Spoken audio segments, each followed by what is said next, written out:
হঠাৎ করে এত বৃষ্টি আর বৃষ্টির মধ্যে ভিজে ভিজে সব ধরনের রান্না করতে হলো। আসসালামু আলাইকুম, সবাই কেমন আছেন? আশা করি সবাই ভালো আছেন।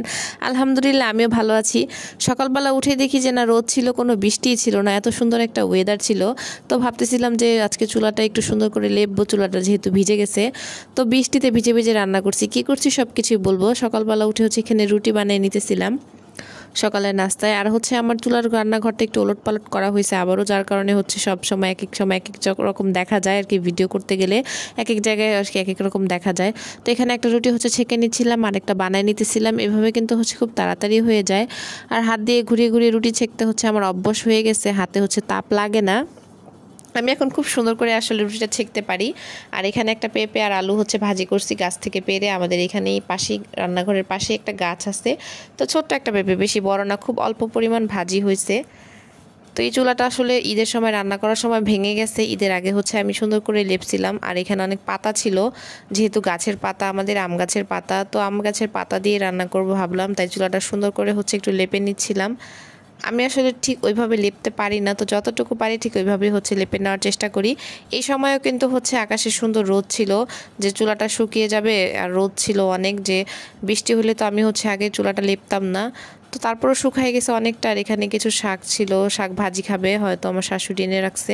তো এই চুলাটা কিন্তু প্রায় শুকিয়ে গেছে। আর এখানে বসে বসে আমি একটু কাটাকাটি করে নিব। এখানে একটু কচুরমুখী ছুলে নিচ্ছিলাম, যে কচুরমুখী, আর কচুরমুখীটা ভালো করে ছুলে নিব, একটু রান্না করব এর জন্য। আর কচুরমুখীগুলো কবে জানি আনা হয়েছিল, অনেকদিন আগের হয়তো, তাই একটু কেমন কেমন জানি হয়ে গেছিলো। কয়েকটা সিদ্ধ হয়েছে, কয়েকটা ভালো করে সিদ্ধ হয় নাই। তো তরকারি কাটতেছিলাম, দেখতে পারতেছেন ওই পাশে কি সুন্দর আলো, আর খুব রোদ আসছিল। এই হঠাৎ করে ঝমঝম করে বৃষ্টি নামা শুরু করলো। আমি কিন্তু তখনও রান্না বসাইনি চুলার মধ্যে। তো এই বৃষ্টির মধ্যে ওইখানে যে পানি আনা, আবার সব কিছু ধুয়ে আনা, তারপরে কিন্তু একটা কষ্ট। তো এখানে সামনে আমি টিন দিয়ে রাখছি, কারণ পানি আসে। তো কি করব, আগে ভাতটা বসাই দিছি, যে ভাতটা হোক, যদি বৃষ্টিটা একটু কমে তারপরে বাকি তরকারি রান্নাটা করব।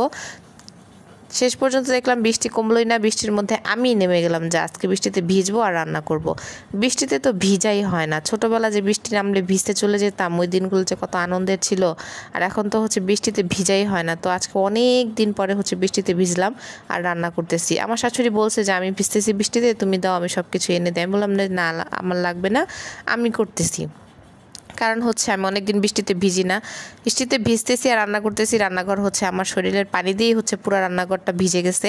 তাড়াহুড়ো করে রান্না বান্না শেষ করছি, কারণ এতক্ষণ বৃষ্টিতে ভিজে রান্না করতে করতে দেখা যাচ্ছে ঠান্ডা লেগে যেতে পারে। তো এই তো আমার মাছ ভেজে নিছি। আর এখানে কচুরমুখী দিয়ে মাছ ভেঙে চুড়ে রান্না করব।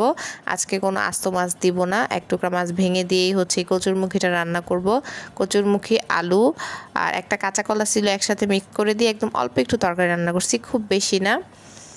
এই তো তরকারিটা আমার কষানো হয়ে গেছে। এরপর এর মধ্যে পানি দিয়ে আমি ঢেকে দিব। এরপরে বাকি ভিডিও আর আমি করি নাই। আর বৃষ্টির মধ্যে তো একদম যাতা অবস্থা, রান্না করে একদম অগোছালো হয়ে থাকে।